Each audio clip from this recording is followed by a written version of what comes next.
बात करेंगे लिब्रा या मेज़ान वालों की कि आपके लिए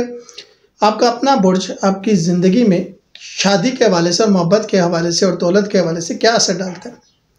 और साथ ये भी बताएंगे कि वो कौन से बुर्ज हैं जो आपकी शादी में फेवरेबल हैं, मोहब्बत में शादी में फेवरेबल हैं, वो कौन से हैं जो बर्दाश्त कर सकते हैं एक दूसरे को, और वो कौन से हैं जो बिल्कुल एक दूसरे को बर्दाश्त नहीं करते। शादी करते वक्त एहतियात करनी चाहिए,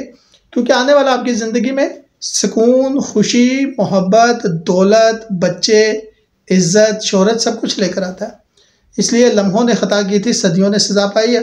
अगर आप आज सोलमेट के लिए नहीं जाएंगे तो फिर आप सारी उम्र नहीं जा सकेंगे। इसलिए अगर आपको पहले ही वक्ती तौर पे ये पता लग जाए कि वो कौन सा बुर्ज है जो आपको चार चांद लगा देगा, आपको महारानी की तरह रखेगा या आपको राजा बना के रखेगा, तो बेहतर हो जाता है।